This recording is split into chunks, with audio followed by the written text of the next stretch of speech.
everyone. And given that our subject this afternoon is female filmmakers, let's shed the light on a female TV maker, Amy Poehler. You know Amy, of course, is the star of Parks and Recreation. Before that, co-star of Saturday Night Live. What you might not know is that she's also been very active behind the scenes. A few years ago, she was involved with a Nickelodeon animated series called The Mighty O's.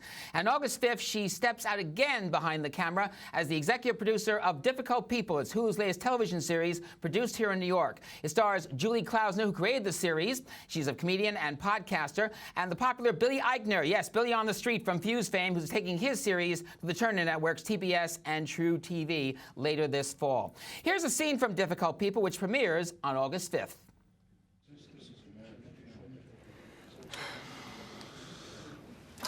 I am starving. I know, I'm trying to order food. There's no Wi-Fi. What are we supposed to do, wander around the neighborhood until we find something? Oh, and you know what food they're gonna have in this neighborhood? It's gonna be Turkish food and tapas.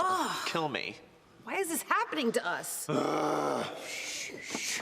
Hey, why don't you shush yourself? Yeah, shush is for horses. Yeah, eyes on the stage, please. Show's up there. Rude.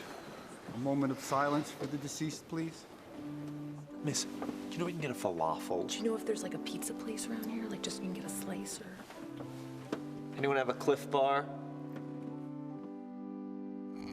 Just one of the misadventures, this New Yorker pair of best buds get involved. Again, it premieres on Hulu August 5th. We hope to have one of the producers of the show on tomorrow, be televised next month. And any moment now, E! will announce how many people saw the premiere of Caitlyn Jenner's I Am Kate docuseries on Sunday night. If the Twitter reaction so far is an indication, quite a few. Wow. Absolutely. A lot of people enjoyed I Am Kate. They really did.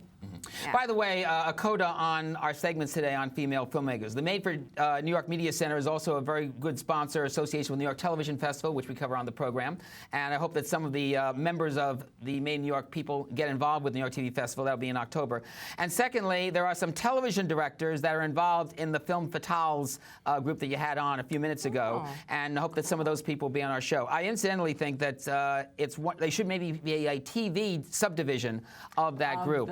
Okay. Yeah, I agree with you. So let me ask you this, Simon. What's the one thing that people should be watching that they're not this summer?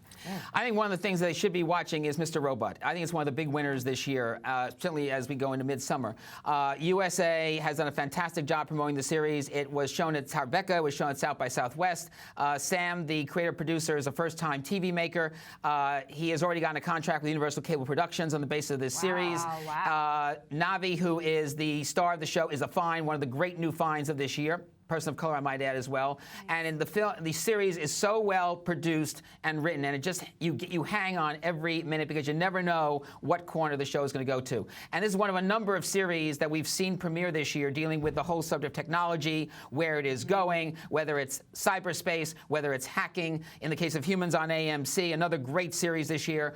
The whole issue of artificial intelligence and what kind of future we may be finding there. So definitely one of the big midsummer winners is not only Mr. Robot, but also another series that USA premiered this summer called Complications, with a terrific performance by Jason O'Hara. Okay. Listen, that means a lot coming from you. That's for sure. Yeah. Awesome. So we'll And one other definitely thing, check Celebrity those out. Family Feud wrapped up their run in the summer on ABC. It is the #1 new series on broadcast television this summer. Wow. Don't be surprised to see Steve Harvey and those celebrities come back this fall if any of ABC's new Sunday night shows flunk. For another run. Wow. Simon, what has happened to Hannibal? Unfortunately, it looks like it's going bye-bye after NBC wraps up its run on Saturday nights. It got moved along with Aquarius, the David Duchovny series, because of low ratings. It's had low ratings from the start. Give credit to Gaumont Television for putting this show on the air, and give credit to NBC for keeping it on for 3 seasons, because it's a tough show to watch. The acting, the production values are extraordinary, and to be fair, the audience had a chance to catch it, and they just did not. The ratings were plummeting at Thursday night, 10 o'clock, and that's why NBC had to move it. Yeah, there were a lot of people who were sad about that, but if there aren't enough people, there aren't enough people. Yeah. So, the other way, we talked about Celebrity Family Feud a moment ago.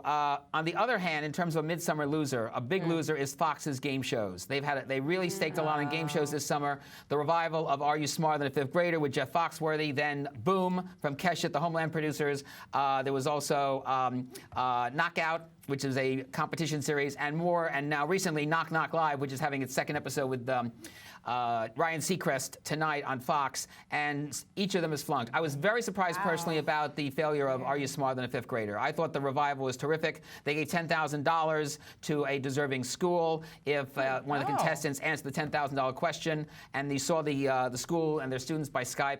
Very surprising that series, which did so well a long time ago, did not do well the second time around. Yeah, interesting. You never know how that's going to work. But now here we are, obsessed with Family Feud. So go figure. I can't figure it out. Yeah. And the good news is that on the success of Family Feud, ABC is going to bring back another classic of television, To Tell the Truth. Anthony Anderson, the star of Blackish, who also has a new series coming out on Food Network next month, is going to be the host. His mother's going to be involved. They're going to have a house band. They have some interesting panelists, and hopefully they will really bring back what To Tell the Truth was all about, which was to see these subjects who did remarkable things in their lives, remarkable things across the country, around the world, and to guess which of them, of course, is telling the truth. I love to see him bring back the theme song that was on the Gary Moore version. It's a lie, lie, you're telling a lie. I never knew why, you don't know how to tell the truth. Wow. Kudos to Charles Fox, who did the music, and Paul Alter, the original director of To Tell the Truth, who did the lyrics. But I'd love to see them bring that back. House band, do it. There you go. Looking So is forward. Blackish not coming back? Blackish is certainly coming back. Okay. He's just everywhere. Anthony Anderson is everywhere. He is all over the place. As he should be. And coming up, by the way, in August, a lot of things to watch out for. This Friday, Cold Justice Sex Crimes, the spinoff of Cold Justice. Catherine Vaughn, the executive producer, will be on our show on Friday. We've got Significant Mother from the CW. New York Television Festival alumni are involved in that series. That premieres next Monday in the CW. Was a digital series on CW Seed. New series from David Simon of The Wire. And I've heard a lot about it, called Show Me a Hero. It's all about the effort for public housing in Yonkers. Wow. Paul Haggis, the director of Crash, is the director on the show. Let the Church Say Amen. Regina King, who just got nominated for an Emmy for American Crime, makes her debut as a director of a made-for-TV movie on BET. And then, of course, we have two big shows. Fear the Walking Dead, which probably is going to be either a colossal new hit on AMC, starts August 23rd, or a colossal flop, spin-off of that series. AMC making a big deal about it, promotions all over the place. And then there's a show with Seth Meyers and Fred Armisen called Documentary Now. It is a spoof of documentary series and documentary specials, and that'll be on IFC on August 27th. So a lot coming up. One more. Oh, GSN, new series, Steampunked. Series that involves steampunk reality competition like Skin Wars. Jeannie Meyer, The Real, is going to be on that show, and that will premiere in mid-August on GSN. And it's called Steampunk? Steampunked. What's that about? It's a game show competition series. Steampunked is the Victorian technology mix. You've seen in films like the Sherlock Holmes movies with Robert Downey Jr. Right. And it's a competition where creative people are going to have the opportunity to sort of create that world, use technology and use the steampunk fashion to create all sorts of stuff. Okay, because you said Jeannie Mai, I thought fashion. I couldn't get the connection. Okay, Yeah. sounds Well, good. Jeannie Mai's got the fashion connection because of her work on Style and, of Right. course, her series, The Real. Yeah, sounds good. Busy, busy summer. Thank you, Simon. You're welcome. I don't know which one I'm going to watch first now. I know. Yes, good stuff. Take care. Yeah, Simon, how do you watch all these shows? Because I'm confused. I'm like, It takes something. It takes something. You get CDs, you get DVDs, you get all sorts of stuff. You go to screenings. That's how I saw American Crime a couple months ago. And of course, I get people on my show who sort of give us stuff afterward to take a look at. But it really is a very, very busy summer, and as it's turned out, we have quite a few. We already have a number of potential Emmy possibilities for next year. I see Humans, for example, on AMC, definitely an Emmy and a Peabody possibility. If Fear the Walking Dead goes on, that may be something big. And I also think this movie from Regina King, Let the Church Say Amen, is going to be a real sleeper on BET. all right. What's the idea behind the Walking Dead spinoff? Well, if you know The Walking Dead, Right. the graphic novels, there is a huge universe of characters. There's a huge universe of situations that one show cannot cover.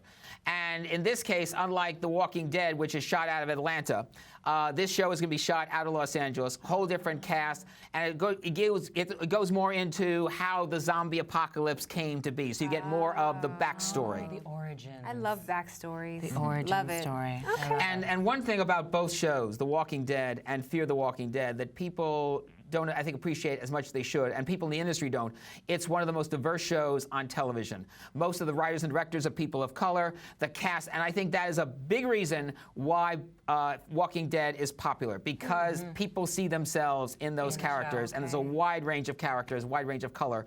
and diversity on that program. Very cool. Simon, what do you know about the wet, hot American summer Netflix's show? latest original series, it's based on the movie. I believe it premieres on Friday of this week, July 31st.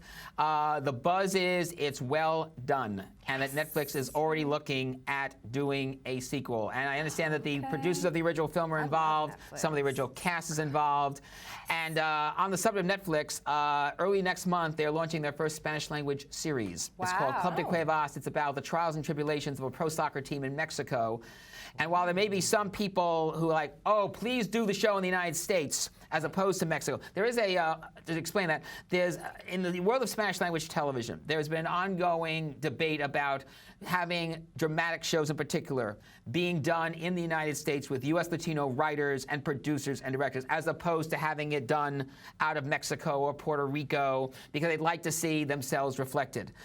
So one hopes that that this series, Club de Cuevas, will be the beginning of a major new push by Netflix into Spanish language television. Okay, Wonderful. yet another reason for me to learn Spanish so I can watch not just the telenovelas, right? That's what Right, they're called. that's right. But other things. You're doing great, babe. Listen, they Brava, look good. brava, You can brava. just stare at them and you're like, what? That blonde one, she's up to something. I know. They're always up to something. Always. But And this fall, by the way, at NYC Television Week, there will be for the first time a telenovela panel. We are actually going to see the telenovela has been very secretive. I've been trying to get producers or directors of the shows that are on Univision, Telemundo, other networks to be on my show. It's always been tough to get, but finally, at long last, we're going to see telenovela people in New York, and I'll be able to finally ask them the questions I've always wanted to ask for about how to do the show. We know It's you're all gonna. happening. It's an amazing genre, by the way, to produce. You're gonna knock it out of the ballpark for sure. For That's sure. right. Thanks for Thank being you here. so much for welcome. being here, A pleasure. Simon, as always.